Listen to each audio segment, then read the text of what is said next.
Hello, my name is Courtney Colvin. This is the recording for the Thorax and Cardiovascular Assessment. This is my volunteer, Dawn, and I've gone ahead and explained to her what we're going to be doing today. So we'll go ahead and begin. All right, so whenever I get ready to do an assessment, I'll make sure I have all the patient's documents and I go to the room. I'm going to wash my hands as I enter, introduce myself, and explain the procedure to the patient. Dawn, today we're going to be doing a thorax and a cardiovascular assessment, so I'll be listening to your heart and your lungs, and I'm going to be doing different assessments so on the front and on the back. So I'll ask you to turn every few minutes so I can listen to your front and your back. Also, during the assessment, I will have to ask you to remove your gown, and we'll have you covered as much as possible, but during the actual assessment, I will need to listen to your front and your back. Okay.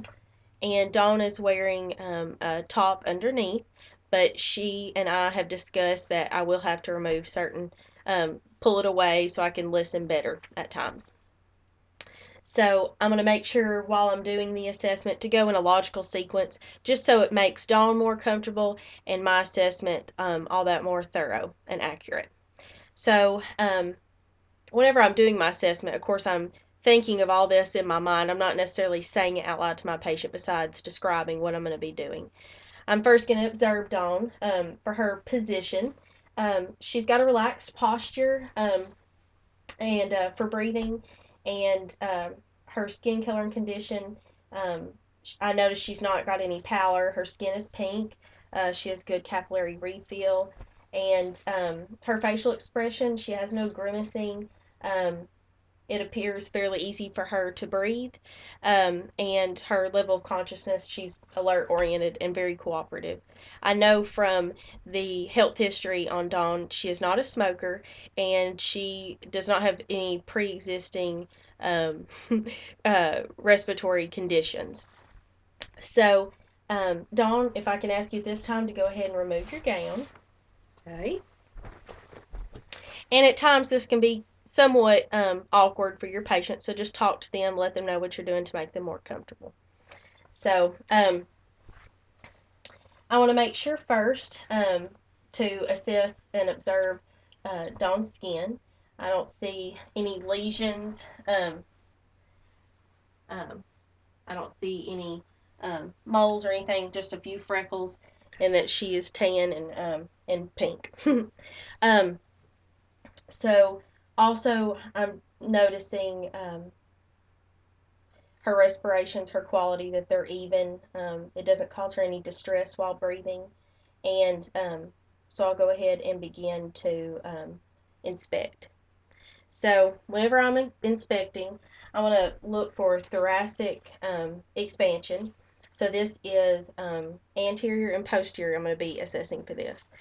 So Dawn, I'm just going to put my hands kind of around your waist here and go ahead and breathe in and out, in and out.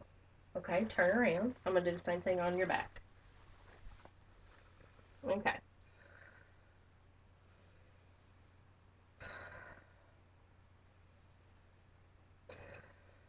All right. Good job. She has bilateral and equal expansion of her thoracic cage, and so that is good. That's what we want. Next, what I'm going to do is I'm going to be observing for and inspecting for any lumps, masses, or tenderness. And we can do this later in the assessment as well when we're auscultating.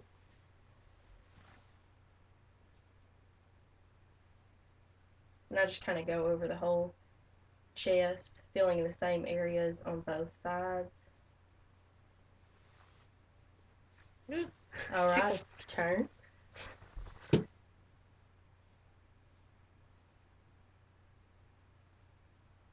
Is any of that tender? No, not at all. All right, turn back around. At this time, I'm going to go ahead and observe and palpate her carotid pulse. So I just do this once at a time. Okay. Good. I'm going to listen to this with the bell of my stethoscope. Hold your breath.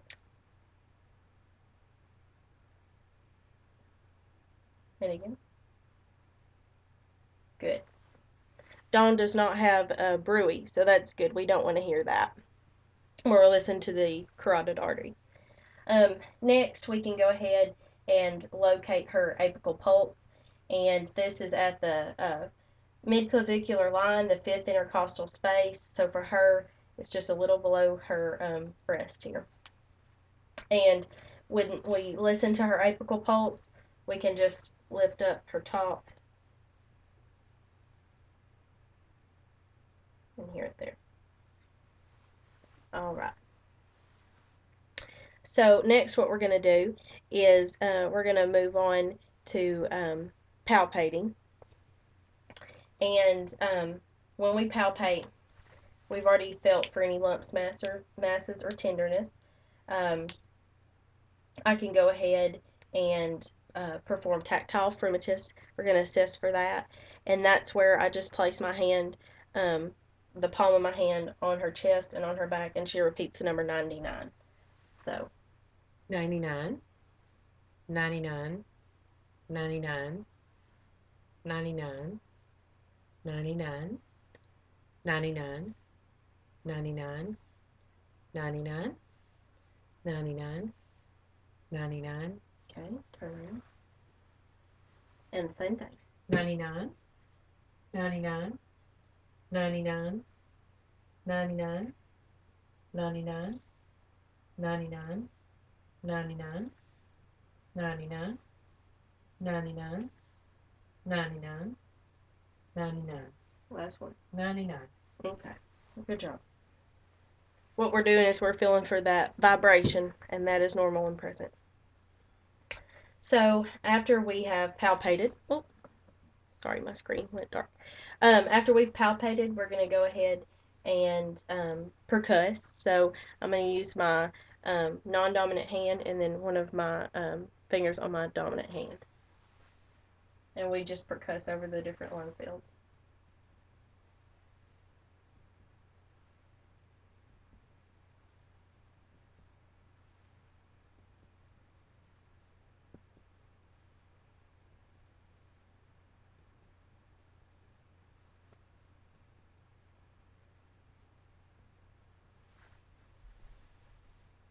And we could further continue to lift this. So I could do this. All right, turn around. Once again on the back.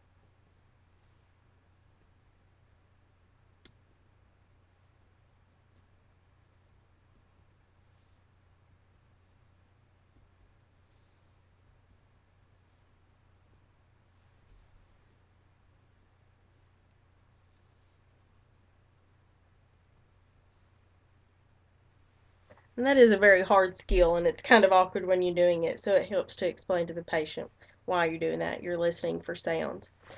All right, Dawn, you can go ahead and turn around. So, after we have percussed, we can go ahead and auscultate. And when we're auscultating Dawn's lung sounds, we're going to do this once again on the front and the back. Just take some good deep breaths for me. Now I'm going to be using the diaphragm of my stethoscope.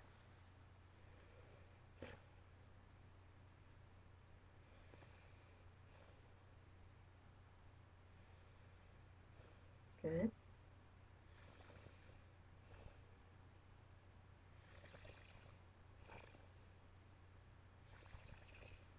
You don't have to lean all the way back.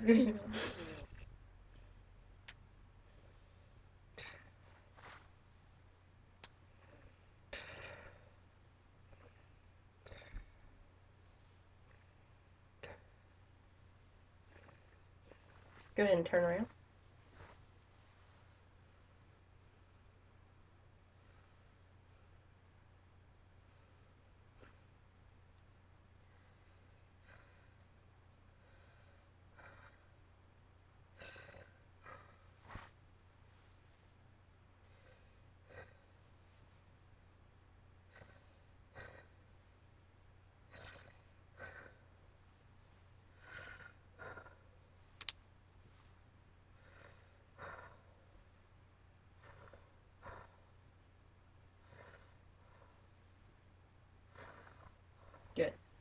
Her lung sounds are clear, and that's good.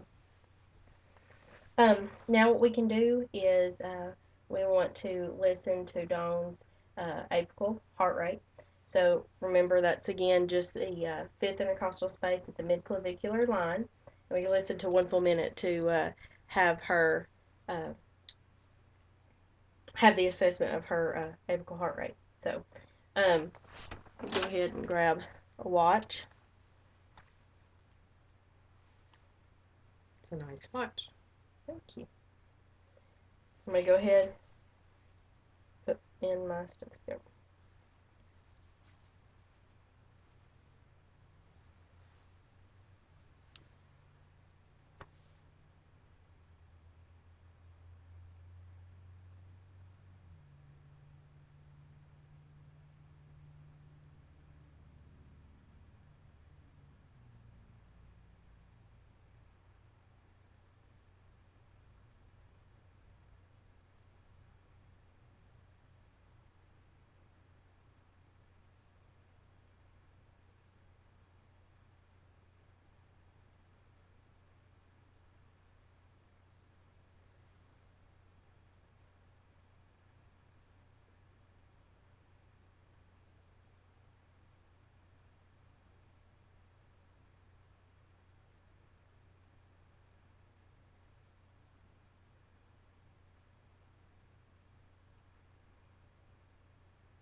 And her heart rate was 77 beats per minute, which is perfect.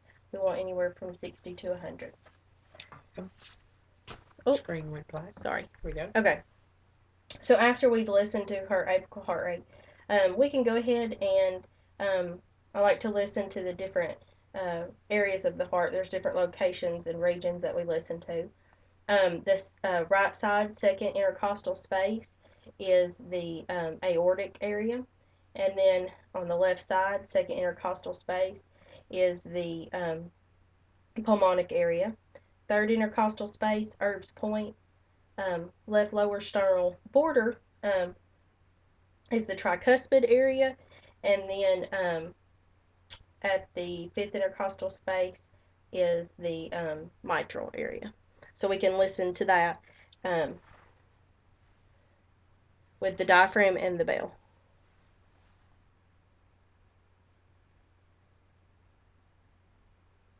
I hear those heart sounds. S1 and S2 are present. No gallop or murmur present.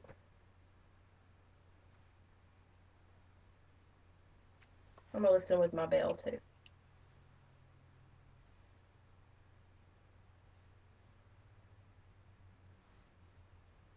Oh.